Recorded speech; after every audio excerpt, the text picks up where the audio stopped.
Hey there. Welcome to BZ's Basement Tapes. I'm in my basement, and what I do on these is I talk about things that interest me. So the first episode was on rock albums, 10 near perfect albums. Second episode was on the 12 books that have influenced my theology the most. This episode is on movies. I want to talk about movies. Um, a few things to say first, though.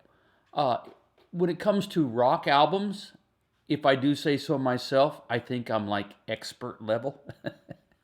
And of course, I can speak authoritatively on the 12 books that have most influenced my theology because I'm the guy.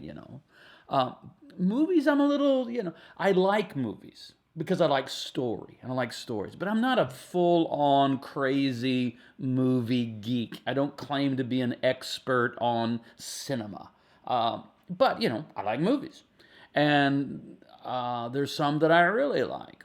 And so that's what I'm going to talk about. I'm going to give you maybe I say maybe my 10 favorite movies because tomorrow it'll be different. I'll rethink. How to and this is 10, right? So if a movie isn't on this list, it doesn't mean I hate it. It just means I limited it to 10. The kind of movie I like, if there's one, what kind of movies? I like smart movies. That's really what I like. I like smart movies. I don't like. I'm not a big action movie guy. Generally, if there's an explosion in the trailer, I'm not interested in the movie. There'll be one exception, I think, on the list I have here. But in general, that's not the kind of movie I'm into.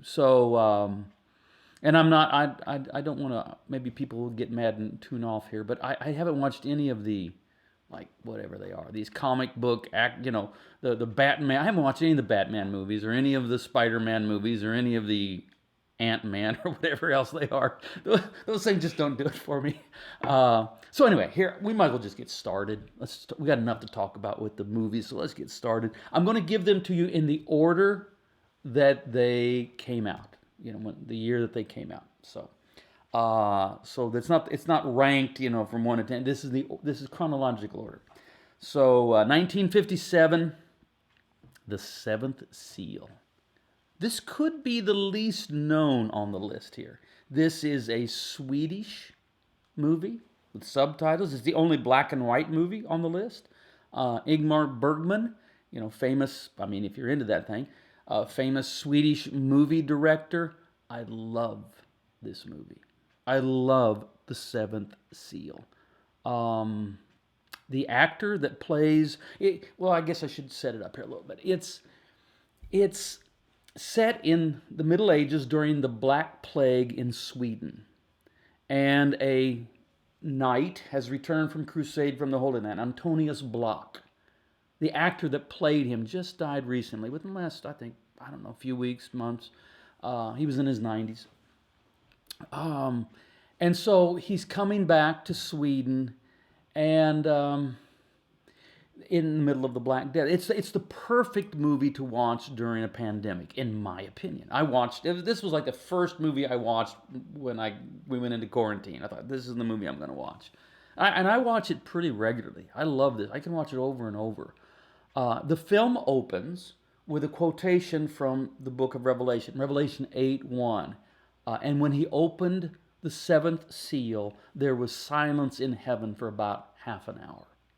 And the theme of the movie is the silence of God in the midst of suffering. It's a very Christian movie. Our hero, the knight, Antonius Block, he's playing chess with death.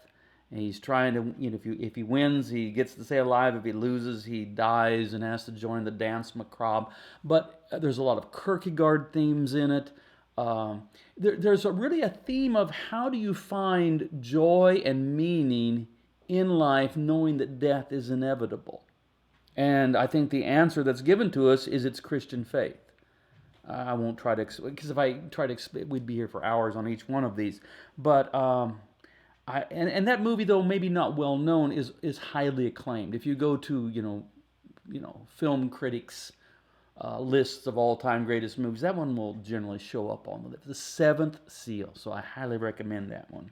1975. This is the second one. 1975. The Man Who Would Be King. This is a John Huston film that stars Sean Connery and Michael Caine. I saw Michael Caine in an airport lounge one time years ago, getting ready to fly to London. He was there. I didn't say anything to him. I'm not that kind of guy, but I did see him. And he's one of my favorite actors. I like Michael Caine, and everybody likes Sean Connery, right? This is a movie adaptation of a Rudyard Kipling novella that was written in 1888. I love everything about this movie. It's set in British Raj period. You have these two guys, these two adventurers, these two British soldiers that go off to the mythical Himalayan kingdom of Kafiristan, and they're going to con their way into becoming the kings of Kafiristan. It's just an adventure film. It's fun. It's delightful.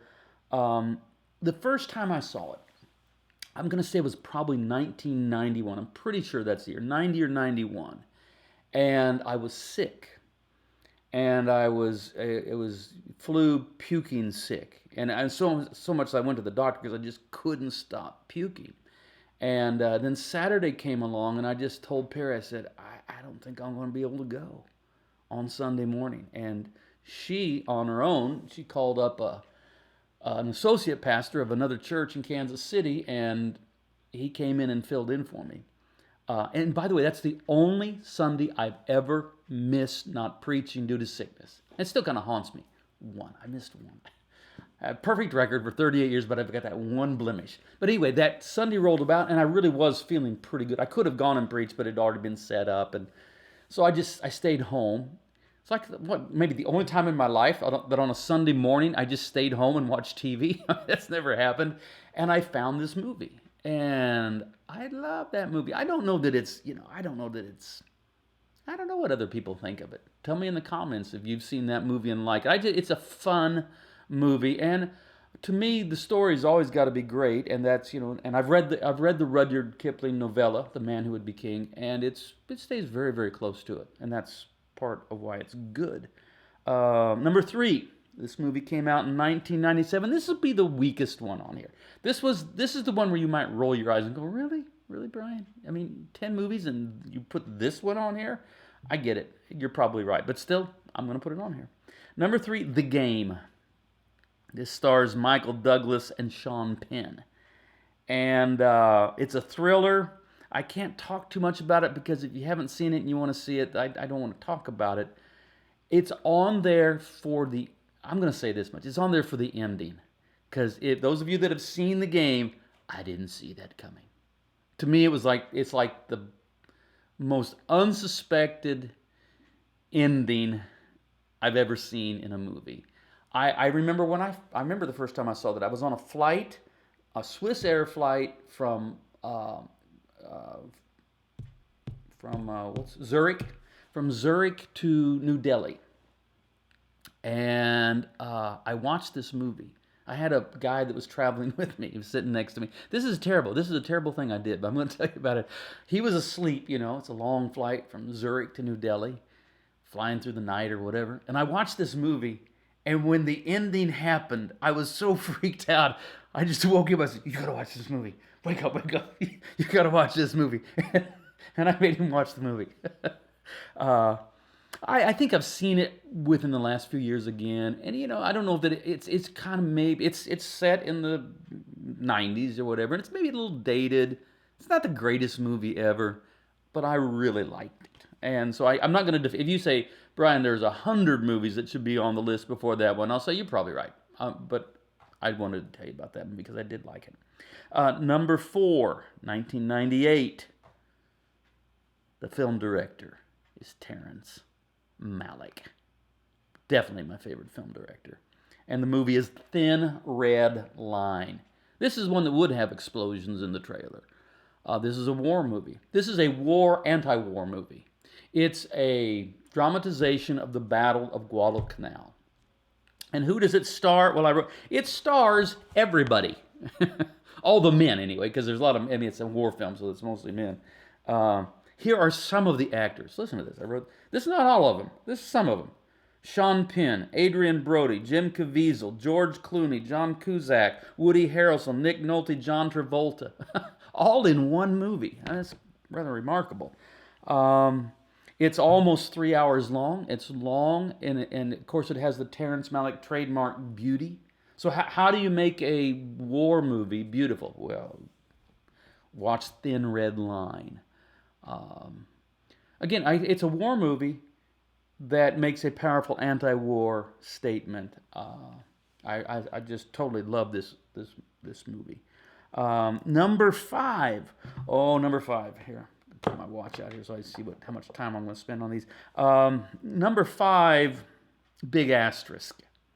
The asterisk is Perry insisted that I not put this on here, but I did it anyway. This movie is way too profane. The language is inexcusable. So, I'm not as good a Christian as you thought. Perry is. Perry's as good a Christian as you thought. She did her best to say. She in fact insisted. Well, Brian, if you are going to put this one on here, you got to tell everybody my objection. So let it be noted, Perry objected to this film being on the list. But it is the Big Lebowski. Okay. And if you're a Big Lebowski fan, you're like, oh, okay, I forgive you, Brian, because, well, it's a Coen Brothers movie. And, if Terrence Malick is my favorite movie director, well, then the Coen Brothers is my second favorite. Joel and Ethan Coen. Those guys, they make such good movies. Of course, the Big Lebowski, it stars John Goodman and Steve Buscemi, but especially Jeff Bridges. I love Jeff. He is the dude. Oh, yeah, it's got Sam Elliott in it. The old cowboy. He appears several times there at the bar in the bowling alley. And he even complains at one point. He says, do you boys have to cuss so much? he shares Perry's. I get they cuss way too much, but that the Coen brothers put that in there, they're acknowledging, yeah, we really went overboard with that on this movie here. But I love at the end of the movie, it's so quotable. There's so many great quotes. They're nihilists, Donnie. Nothing to be afraid of. Say what you will about the tenets of National Socialism. At least it was an ethos. It's a comedy. It's my all-time favorite comedy. The best line, though, is the dude abides. I don't know about you, but I take comfort in that. The dude out there taking her easy for all us sinners. Now, this in one sense is a representative film because I love all the Coen Brothers stuff. My favorite Coen Brothers movies besides Big Lebowski, Raising Arizona. That's a good one. That's funny. Fargo. First time I saw that, I saw it on a plane. I see a lot of movies on planes. And I started watching, it was an international flight. I think I was coming back from Nigeria. In fact, I know I was. It was a flight from Lagos to New York. And I started watching it very late in the flight. And the flight was over before the movie ended. And I had to immediately then go out to, I think that's when you rented movies. I had to go to Blockbuster and rent the thing to find out how it ended. Fargo, Oh Brother, Where Art Thou? Perry and I watched Oh Brother, Where Art Thou, I think last week. They don't cuss in that one, Well, damn, we're in a tight spot. That's as bad as it gets. That line there. No Country for Old Men. That's not actually one of my favorite Coen brothers. It's on there. I mean, it's a lot of people's favorite. A lot of people say it's their best one. It's a little too violent for me. I'm not a real big violent movie guy. A Serious Man. That's their take on the Book of Job. They're Jewish guys. Joel and Ethan Coen. I reckon if you haven't seen A Serious Man, you should see that one. It's the Book of Job, set in a contemporary way. It's fascinating. It's really well done. And then The Ballad of Buster Scruggs. That's their most recent one.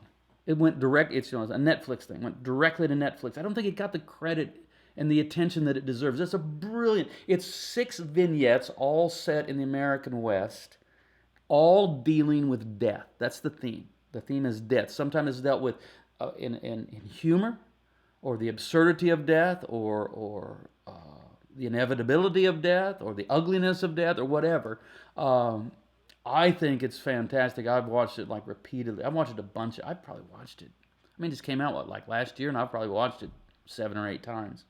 Um, and I tend to do that. I'll tend to watch movies over and over and over rather than watch lots of movies. I like to, if I find a movie I really like, and I'm pretty picky. I don't really like necessarily a lot of movies, but if I find one I like, I'll watch it a lot and really digest it. Okay, we're up to number 6. This movie came out in 2001. Oh, I want to back up because I see I made a little note here. Back on number 3, The Game, 1997. Somebody was, because I tweeted the dates of the movies, but I didn't put the titles. Somebody guessed that the movie from 1997 would be Contact. Oh, I love that movie. I remember I was speaking in, I think it was Atlanta, doing like a conference, but I had a night off, and I went to a movie in Atlanta and saw Contact. That's probably better. Of course, that's a better movie than The Game, but I still put The Game on there. But I like, with Jodie Foster. I think isn't it written by Carl Sagan? That's a great movie. They should have sent a poet. That's the best line from that movie. All right, let's get back up to where we are. Number 6, this movie came out in 2001. You can probably guess it. What came out? What came out in 2001? I mean, if you want the biggest hint, I'll tell you. I mean, it was the first of a trilogy. Oh, of course, Lord of the Rings. Yeah, Lord of the Rings. So you can count all 3. I just put Lord of the the Fellowship of the Ring, and then the Two Towers, and then Return of the King. But so the whole franchise, the whole series. I've read the Lord of the Rings twice. It's a big commitment. It's like whatever, 1,000 pages, 1,200, I don't know. And I've read it twice, and it's not. I'm thinking about doing a BZ Basement Tapes episode on novels, just my favorite novels. That would be on the list. It's not the best novel I've ever read. It's not my favorite novel. It's the most enjoyable novel. It's just thoroughly enjoyable. And Peter Jackson's, to his credit, he stuck with the book. He stuck with the book. He didn't deviate much. He conflated a couple of scenes, but that was all right. It's what made The Hobbit, his movie adaptation of The Hobbit, so terrible. I hated it. Hated it. Hobbit is whimsical and fun, and he tried to make it even darker than the Lord. The Lord of the Rings is dark, not The Hobbit. And that I didn't like The Hobbit. In fact, I don't think I even finished it. I was like, nah, enough of this. But The Lord of the Rings, and I've been to New Zealand, which is to say I've been to Middle Earth a few times, and I've been to Mordor, and I've been to Hobbiton, and I've been to those mountains. I forgot what they're called, and that's pretty fun actually. Mordor, Perry and Brad Jerzak and some other friends of mine just went on a hiked right past Mount Doom in Mordor in February, and so I like the Lord of the Rings movie. Who doesn't, right? I mean, that's also a movie that would have, I don't know, explosions or whatever, battle scenes. The biggest difference between the book and the movie is in the movie trilogy, the battles take up a lot of time. In the book, they really don't take up that much. It's more about their journey. I like the book better than the movie because the book is always better than the movie. Are there exceptions? Probably not. What people will say To Kill a Mockingbird. I wouldn't say that the movie's better than the book. I would say To Kill a Mockingbird is an example of the best a movie can do of coming close to being as good as the book. But yeah, the book is always isn't that right? Isn't it's like a truism in life? The book is always better than the movie. But there are some movies that do a pretty good job of adapting a book. Okay, number 7. This came out in 2002. I don't think we saw it in 2002. Sometimes, you find movies when you find them. I don't remember how we found this. Perry's upstairs. She's not here to confirm. But we didn't see it in 2002, did we, Perry? No, we didn't. But it's about Schmidt. That's you know that it's a Jack Nicholson movie.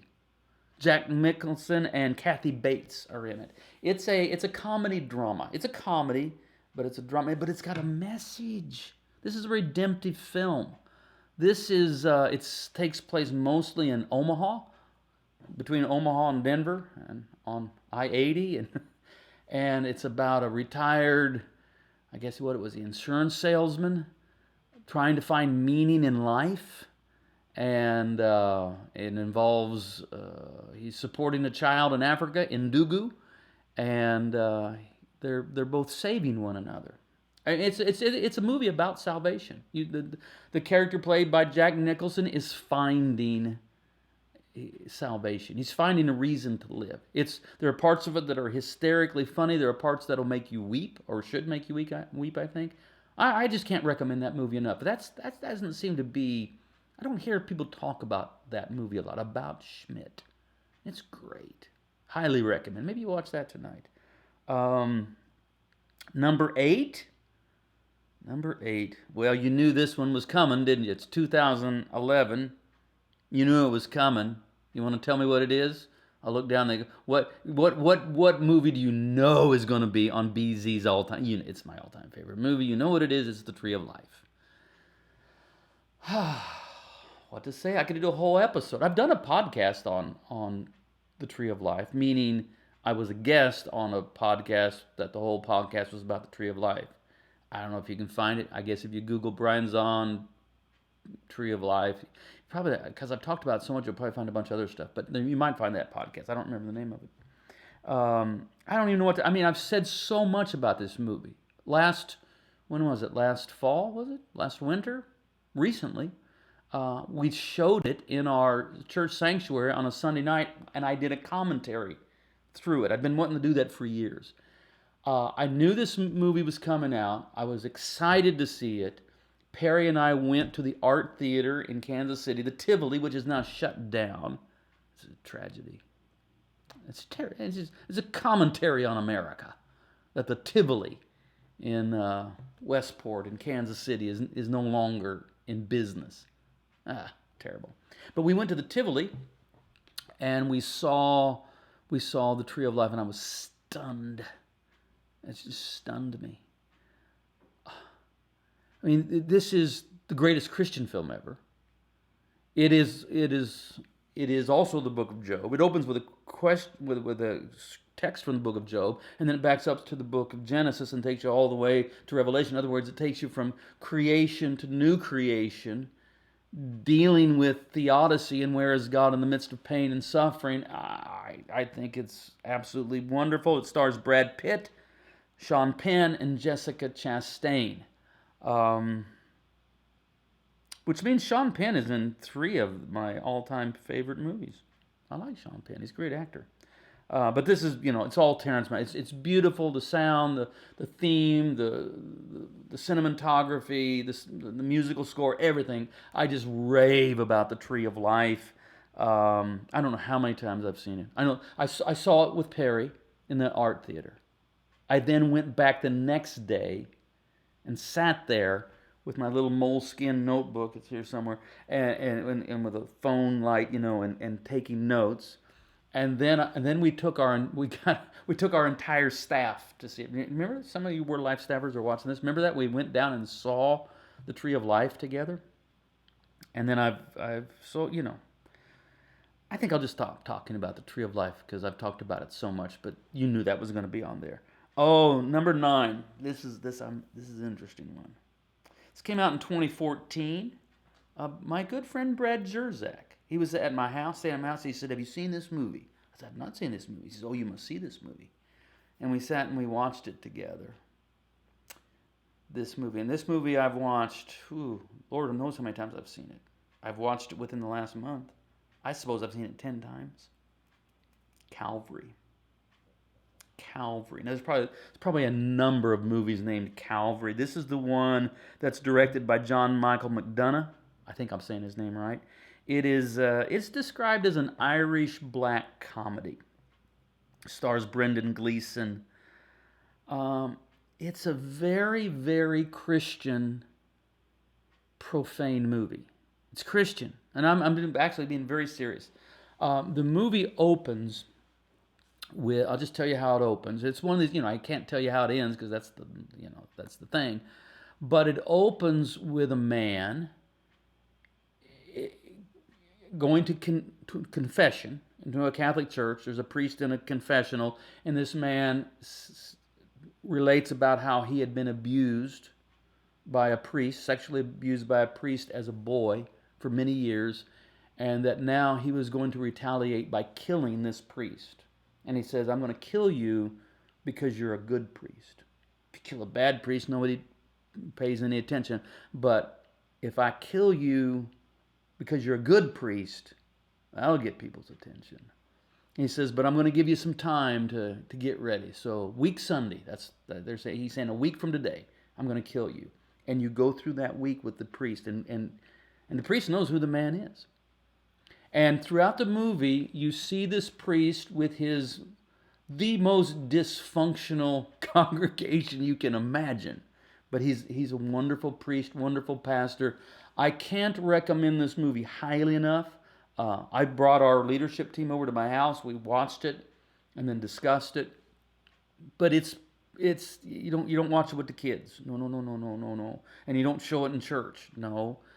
But it's redemptive. But it's subject matter and some of the things that it says, some of the language, for sure. It's rated R for a reason. But I think very highly of this film. I think it's one of the greatest Christian films ever produced.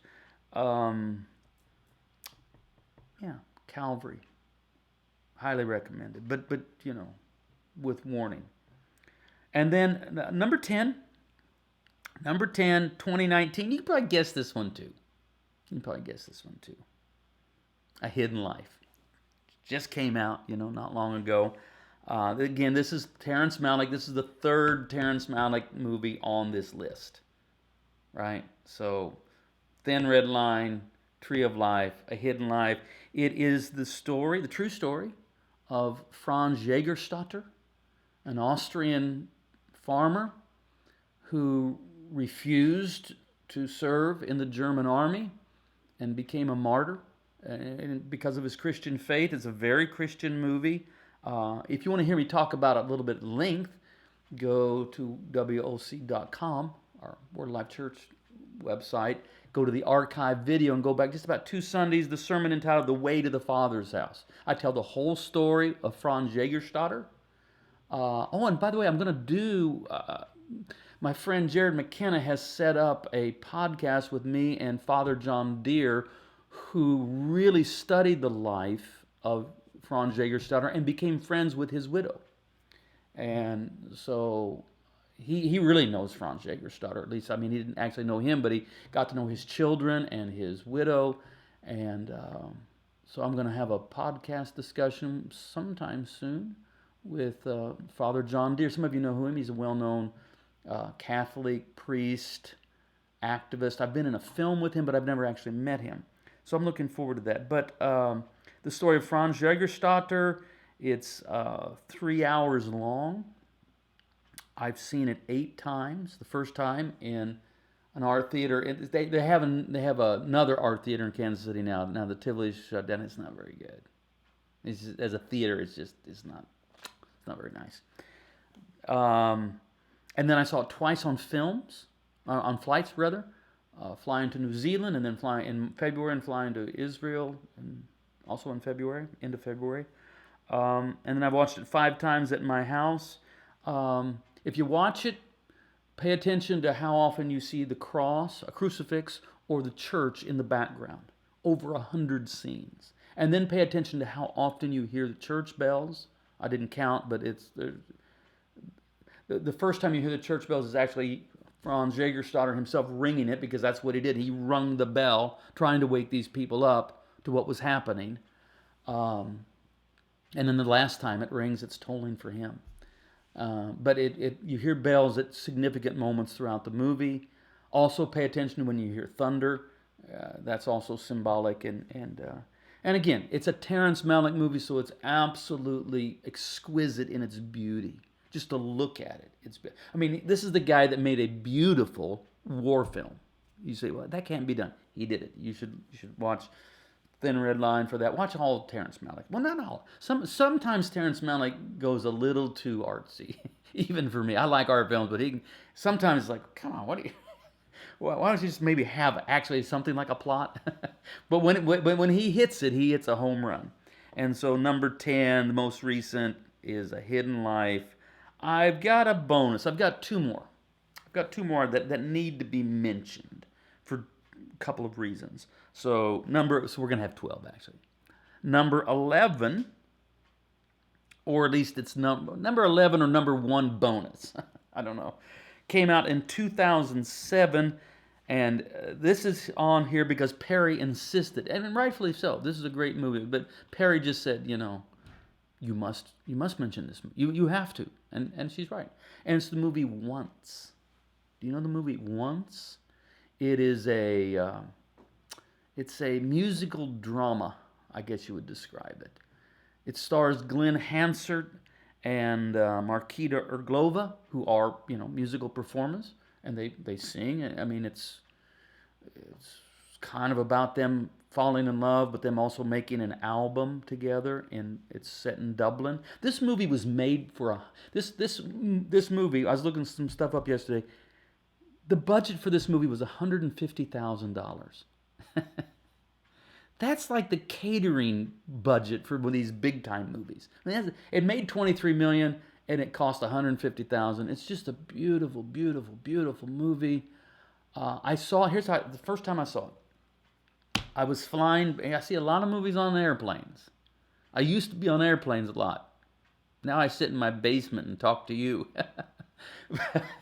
But I was flying from Sydney to Los Angeles. That's a long flight. And it was interesting. I think it was well into the flight. Dinner had been served and everything had happened. And I think that like the whole cabin was asleep. As far as I could tell, everybody was asleep on the plane. Maybe the pilots were asleep. I don't know. I was awake. And I thought, I want to watch a movie. And so I'm scrolling. I'm looking at, there's a lot of movies. I'm looking at what I can look at. And I see this movie. And I really wasn't into Glenn Hansard at that time, but I knew the name because he had opened for Bob Dylan when Dylan was doing some shows in Ireland. And so, maybe I like this. And that opening scene. I've shown it in church. The opening scene of Glenn Hansard busking in the middle of the night, looks like, in Dublin. There's nobody around, one person. And he's playing a song. He does that song, Say It To Me Now, which I've done on Finding God on Your iPod. I'm picking up a message, Lord. I'm closer than I've ever been before. So if you have something to say it to me now. And that spoke to me so powerfully.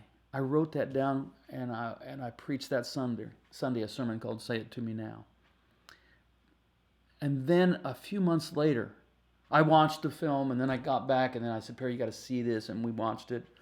And then Swell Season, that's Glenn Hansard when he's with Markita Erglova, came to the Uptown Theater in Kansas City, and Perry and I were on the front row.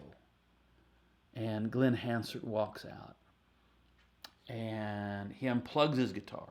He steps in front of the microphone. It's 1,500 people in the Uptown. He stands on the edge of the theater, he's like this far from me. He's like right here.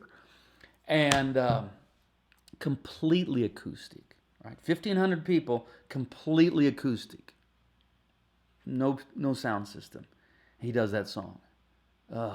And to this day, both Perry and I say, I think that particular show was probably the best concert I've ever been to.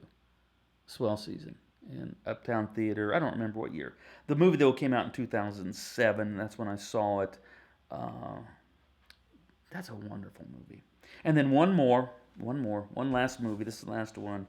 This is a bonus one. The Way. You know about The Way? There's lots of movies probably called The Way. This is the one that is written and directed by Emilio Estevez, starring his father, Martin Sheen. Well, this is the movie on the Camino de Santiago. It's not the greatest movie ever made. It's not like it's a delightful movie. You'll enjoy it. It's not the greatest movie ever made or anything like that. But it's how we found the Camino, and it's how almost all Americans find the Camino. You know, Perry and I have walked 3 Caminos. You know Camino, right? You know what that is? The big, the classic route, the Francaise route, is this 500-mile walk from Saint Jean Pied de Port, France, up over the Pyrenees, across northern Spain to Santiago de Compostela, Spain. 500 miles. Um, that's how Americans found out about the Camino, really. I never have met a single American walking the Camino that hasn't seen this movie. And most of them, it's a very common phenomenon. People watch that movie and they say, "I'm going to do that." It's I've listened to a lot of podcasts on the Camino. You think I listen to theology podcasts? Not that much. I listen to Camino podcasts, and it's like a regular phenomenon. So many Americans that walk the Camino, their story is, I was looking for a movie. I'm on Netflix and I see this movie and I think, oh, I'll watch this. And they watch the way, and then as soon as the movie's over, they're sitting there in tears, going, I have to do this, and that's a very common thing. And by the way, I don't know how many of these BZ basement tapes I'm going to do. It's like I just do them when I want to do them. But I think if I do episode 4, I think I should have Perry with me, and we should talk about the Camino. That'll probably bore you to tears, wouldn't it? Maybe there'll be Camino people out there that'll be interested. So let me know in the comments if you think you'd be interested. But I might, even if you're not interested, I might do it anyway. Have Perry on here and we'll talk about the Camino. Probably bore everybody to tears, but maybe Camino people will watch it. Oh, the movie though, you should watch the movie. The movie is the story of the Wizard. It's the Wizard of Oz as the Camino. Remember, the Wizard of Oz, you have these 4 adventurers following the yellow brick road. Well, there are 4 people that come together. They don't start out together. They come together along the way, the Camino, and they're following not the yellow brick road, but the yellow fletches, the yellow arrows that mark the Camino. And I heard, I was listening to one of these podcasts, and someone suggested that to Emilio Estevez, and he says, I thought it was obvious. I thought everybody would figure it out immediately. Yes, I'm telling the story of the Wizard of Oz, which, by the way, that's a great movie too, isn't it? The Wizard of Oz. So we should mention the Wizard. Let's give props to the Wizard of Oz. It's a great movie, right? But the way is the Wizard of Oz as the Camino de Santiago. Somebody asked me about, I don't know, somebody, when I first mentioned this yesterday, about my Christmas movies. Well, I wrote down my favorite Christmas movies. It's all the usual suspects with one maybe surprise. Of course, A Christmas Carol. Which one, though? Well, I'm a George C. Scott man myself. I know these. I mean, people can almost come to blows over what is the best movie adaptation of A Christmas Carol. Me, it's George C. Scott. Others are gonna disagree, but yeah, that's the one I like. And then, of course, A Christmas Story. I just never get tired of that. So quotable. You'll shoot your eye out. Bumpus' dogs. What are some of the other lines? It was soap poisoning. It's not Christmas if I don't see that. And then It's a Wonderful Life. Got to see It's a Wonderful Life. Those are the 3 biggies. Christmas Carol, Christmas Story, It's a Wonderful Life. But then Joyeux Noël. It is a French film, subtitles. That is it's the telling of the true story of the Christmas Day truce during World War I. You know that story? I mean, I know it's not Christmas time, but you could watch that one if you haven't seen it. Joyeux Noël, subtitles, French. And it's about how at Christmas during World War II, the German and British soldiers crawled out of their trenches and had a truce and exchanged gifts and addresses and invited each other over to their house after the war. And then some of them wanted to go back and fight the next day, others didn't. Well, I won't try to explain the movie to you, but Fragile. I'm looking at the comments now. Fragile must be Italian. It's a major award, is what it was. All right, so I'm going to scroll through the comments here for a moment. Yeah, George C. Scott is the best. If you want to like tell me where I've gone astray, what was I egregiously left out. Again, it's 10 with two bonus that I'm mentioning. So if it's not on here, it doesn't mean that like I think it's a terrible movie. I didn't have Contact on it, but I like it. What else didn't I have? I didn't have, Casablanca. It's great. I watched Casablanca in Perry and I had been in Morocco last fall, and I came back and we watched it. Silence, yeah, that's. I think I've only seen it once. I saw it in the theater, and I think I need to see it. Maybe I've seen it twice. I take it back. I've seen Silence twice. That's a Martin Scorsese film. Martin Scorsese is a huge Dylan fan. Did you know that? He does lots of stuff with Dylan. Um, Somebody's seen Calvary. Calvary is amazing. It's one of the most. The comments are jumping around here on me. Well, I lost it. It was one of the most human, and I didn't get to see how it finished. Um, Shawshank Redemption. Yeah, I like that. I mean, I do. I love that movie. The Godfather. You know, I've watched the Godfather, not the trilogy because you don't watch the third one. I watched the Godfather 1, Godfather 2 within the last month. Classics. Classics. But they don't make my top 10. Have you read Silence? I have. I have read Silence. Babette's Feast. That could, yeah. I think, did I make a note here? Maybe I didn't. Babette's Feast. I love Babette's Feast. On a staff retreat, I showed it to the staff and we discussed it one time. This is also, that's a subtitle movie, right? It is. I don't mind subtitle movies at all because you get used to them. And it's like you can't even remember. Was that subtitled? I like Babette's Feast. I love it. Um, it's a Danish film. The reason I didn't put it on there is what I love is the story. I've read Babette's Feast. I've watched it. I think the movie's great. Love it. Absolutely love it. Total props to it.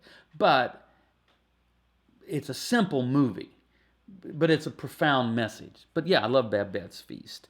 Speaking of subtitle movies, foreign films, I saw Parasite. Won the Best Picture, Academy Award, Best Picture this year. Perry and I watched it. I think it's very good. I liked it.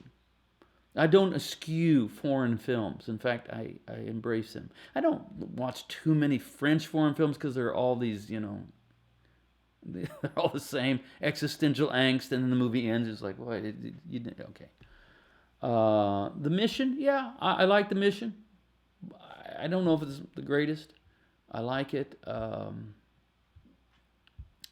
Les Miserables, well, it's not a movie. I saw it on stage. It's not a movie. So it's a theatrical production. I'm not real keen on theatrical productions turned into movies. I don't know if that really works all the time. Tarantino, well, I'm not a violent guy. Someone's asked about Tarantino. I'm not. If it really works like a war film, Thin Red Line, there's going to be violence because it's war. But if you get too much violence, I can excuse your language if you're telling me a really good story. The violence bothers me. So I don't watch too many really violent movies. And if I do, I don't like them. So that's how that goes. Okay, well, we're coming up on 45 minutes. Liam Neeson in Les Miserables is great. I don't doubt it. I haven't seen it. Liam Neeson's great. I like him. Who's my favorite actor? I don't know. I like Jeff Bridges a lot. I like Sean Penn. I don't know. I like those guys. So anyway, what do you think? Maybe sometime next few weeks, I get Perry, come down here, and we'll talk about the Camino, bore you to tears, tell you about how wonderful it is, tell stories from it. We could do that. And I also may do one on my favorite novels. Now, when I did the books, when I did the theology books, um, there were three novels in. These were the 12 books that have most influenced my theology. There were three novels in there: Lilith, Great Divorce, and of course Brothers Karamazov. But I see. I wouldn't put.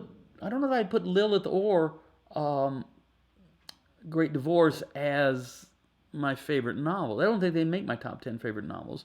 They're very influential. Brothers Karamazov, that's like the Tree of Life. That's like Blood on the Tracks. That's a big deal with me. But what about all these other novels? What novels do I really like? I might do an episode on that.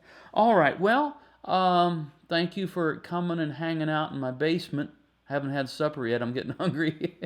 So I think I'm gonna go eat. So Star Wars fan. Okay, episodes 4, 5, and 6, or whatever it is, which is like actually 1, 2, 3. Here's the thing. When Star Wars, whatever you call it, whether you call it Episode 4 or the first Star Wars or whatever, the one that came out in 1977, if you're not like my age or whatever, you're not going to appreciate this. It blew my mind. I went to it, I saw it, and I was like, what in the world? And it was, the special effects and all that. It just, now if you see it now, it's like, whatever. But it was 1977, It was, it was wood burning movie projectors. It was primitive time. And I went and saw it the next day. I went back the next day, And in 1977, I was 18 years old. I didn't have much money. So to pay to go see another movie, the same movie again the second day, that was a big deal. So I loved all of those. I haven't really kept up. I've tried. This will make some of you feel. Some of you won't like me if I tell you some of the other ones I didn't even finish. I just sort of. Sorry about that. Star Wars at the Hillcrest 4 Theater. I thought it was at the Trail Theater. In my mind, it was at the Trail Theater in downtown St. Joe. We can have a debate about this. Cheers, Steve Hackman. I know that Steve. I know that Steve would. If nobody else comes for my Camino episode, Steve Hackman will show up for my Camino episode, wouldn't you? I know you would, Steve. I know you would. Steve has a podcast on. I don't know if it's all on pilgrimage or if he does other things, but I've been on his podcast to talk about the Camino. All right, they jumped the shark. Is that with speaking of Star Wars? I'm not gonna, because I don't want to get in. I don't want to get bad with the Star Wars fans because they're passionate, and I appreciate passion. All right, thank you for being with me. Good night.